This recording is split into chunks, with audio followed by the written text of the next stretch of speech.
Good morning. Wow, what a start to the day. Use our voice was the message that we got now from this great session. So what do we want to use our message for? There's many things we want to change in this world. And I am going to talk about how we can bring gender equality, gender justice to the powerhouse. So where is the powerhouse? Of course, in the corporations that many of you are working, but also in the public sector. And what I will be talking about is a strategy to bring gender equality and gender justice in the full cycle of public policy making. So where's the powerhouse in the public sector? Of course, a lot is with finance. And that's what gender budgeting is about, bringing gender justice to public finance. And there is a lot of examples on how to do that around the world. I will be talking about the experience of Vienna.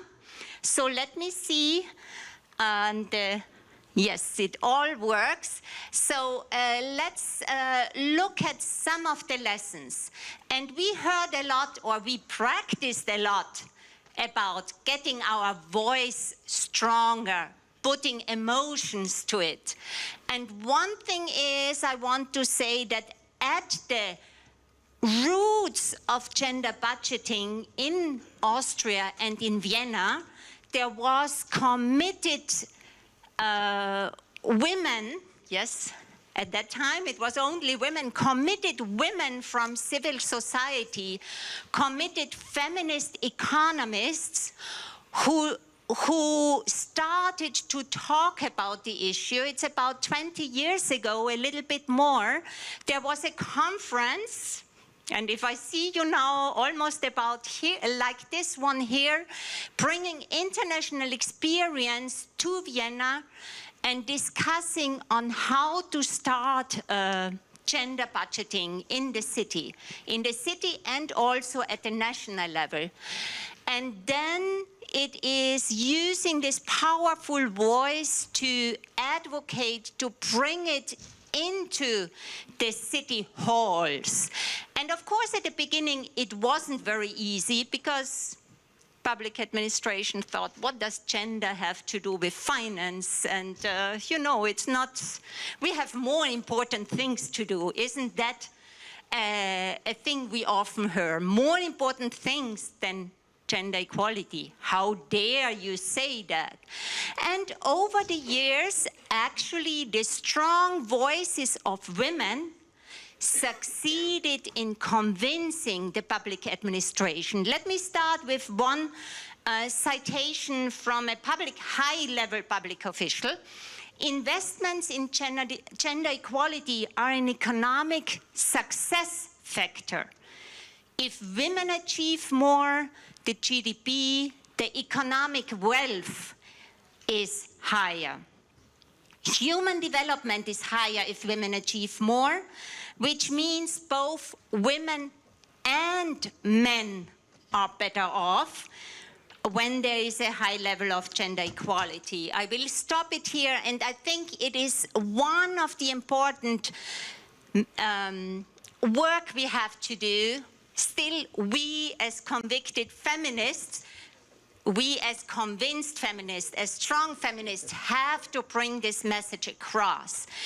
Even if there is a lot of evidence about how gender equality helps the economy and economic success, it still isn't everywhere, and especially among economists who make us think that promoting the economy is about investments in infrastructure, in roads, about tax reductions, about all these things where we see that often men benefit a lot. They make us think that and believe that, even though there is very, very strong evidence. If we want to use economic policy wisely and promote economic growth and well-being, what we have to do as a first thing is invest in gender equality. Gender equality, and that is especially equality in work, reduction of unpaid work, equality in education, making women being able to work in the jobs that they are educated for, and using their talents.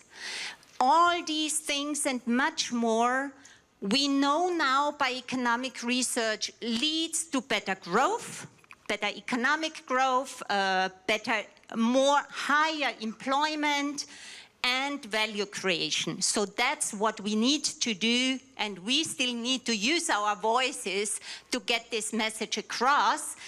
And here I'm saying this as an economist, because I always get fed up when you see these economic departments in prestigious universities where mostly men, sometimes women, think it's not worth investing in feminist economics. But feminists, and especially feminist economists, have to tell us a lot. And here we see one research which has been done in Vienna after a couple years of gender budgeting being implemented. And it shows us exactly what I told you. Gender equality and investments in gender budgeting bring this additional economic benefits.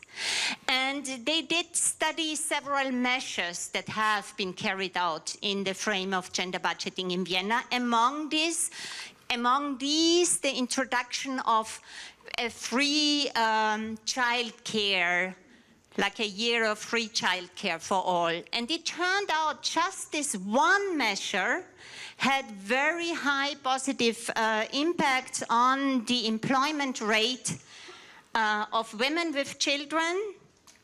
And interestingly, it also had an impact that the women being overqualified for the type of jobs they work in, we see that quite often, was actually reduced. So apparently, by having more childcare, women had more opportunity to invest in job search, to get jobs adequate to their qualifications, which are often very high and very well. So that was an additional benefit, and there was a lot of value creation for Vienna, but for Austria overall, because there is more second, third time effect. So, and on the other hand, it turned out that investments in childcare bring a lot of return for the public sector as well, because taxes, social security increases. So one message, why do I start with childcare? One thing is, of course, because we see these economic benefits directly, but the other one is because it's still is at the root of many of the gender inequalities. The time issue. Who is it who takes care for children if there's not enough public child care? Well, we all know that. Everybody who is mother, aunt, daughter knows who is doing a lot of the care work. So that's why it really is also from a personal, individual perspective and from a societal perspective a crucial issue. So coming back to Vienna, and more specifically, I talked about the childcare. Gender-sensitive childcare is one of the inspiring works going on. So, and there is several aspects on what to do.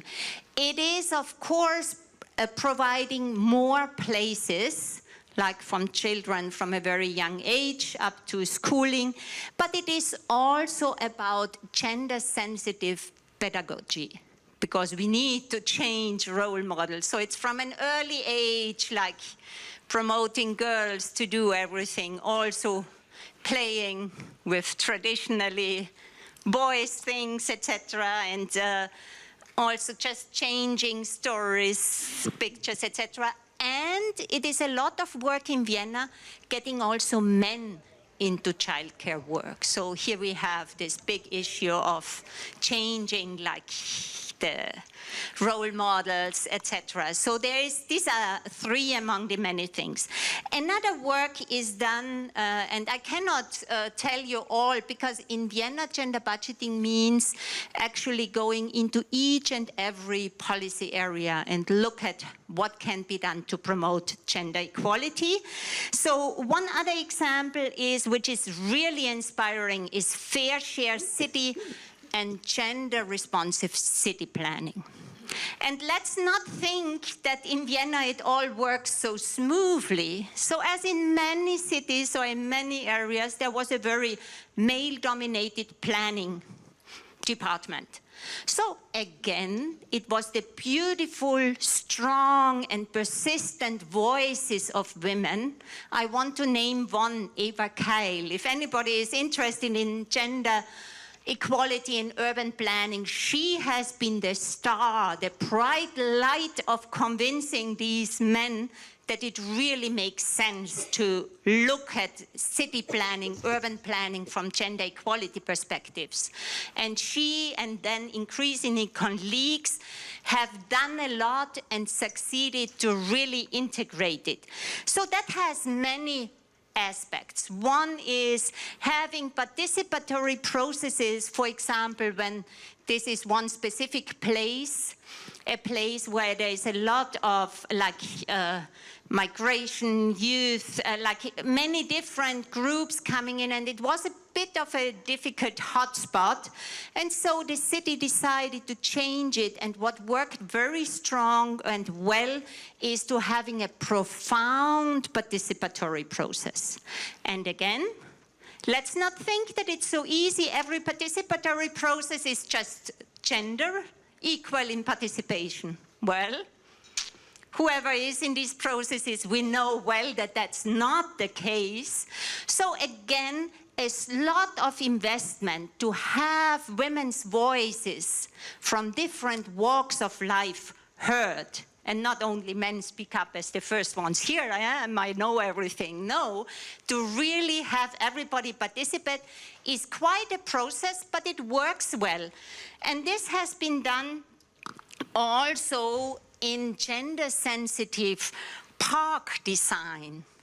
And here again, it's not only about like women and men. It's about, for example, boys and girls. How do they use open spaces? We know these pictures like boys and young boys, teenagers playing volleyball, basketball, whatever, using a lot of space. So in Vienna, what they did was a strong participatory process, social architecture surveys, social space analysis, to really see what different groups, young, elderly women and men, etc., need, what they want, and then jointly design these parks. And I can tell you, you can see the difference where such a process has been going on, because the whole space is used much more widely by different groups.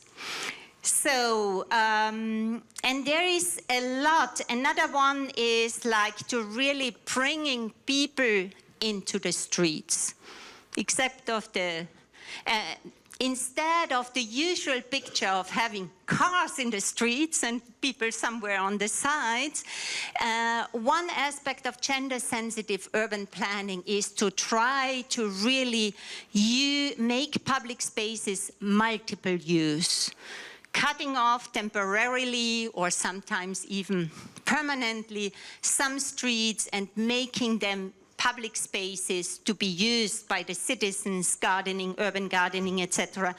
And in Vienna, here in the middle, I have an image of a street sign.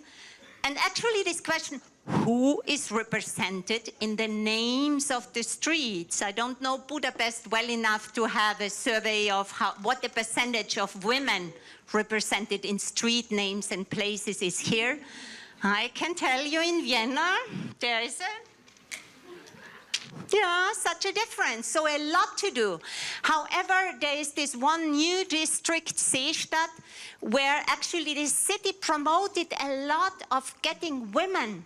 Like, we have enough women who have done wonderful things and who are so important to be remembered. And so here they made a special effort, but of course that's going on not only in newly created, but also in other areas. And it makes a difference if we bring these women to the public space and make them known and in everyday's voice, etc. So anyhow, I have given you some examples. Here I want to come to the institutionalization, because of course our voices are important, but let's be reminded, if we only speak up individually, it's very important, but if we want to have our voices heard, we need to open spaces, and that means institutionalization. And in gender budgeting, Vienna is such a good example because they started from the beginning. And they said, we are making it big and systematic, and not just have a small pilot project and then do a little bit thing. No, they said, we are going to establish a coordination of gender budgeting in the finance department. Initially, it was one person, then it got a bit bigger, who is responsible for that. And I think that's very important. And when she is telling, she talked a lot about the experience of how difficult it was to convince, but she had an institutional power. And that makes a big difference. And you see here, the whole cycle of planning, budgeting is systematized, and every single department needs to put gender equality at the core. And I will show you that there is also making it public by the means of reports, so it's, there is a requirement to do so. Anyhow, I'm a bit tight by time, so that's why I'm going quickly. Bringing gender equality in is talking about the macro picture, having enough funds for the big changes, and the micro. And here is one example of micro management in urban planning, the gender-sensitive mobility. How can people use streets effectively, be mobile? You see, for example, here just in a big road, you have an in-between where there is a place to rest, or making sidewalks broader, enlightening, having pedestrian-friendly traffic lights, etc. So there's a lot of micromanagement needed as well.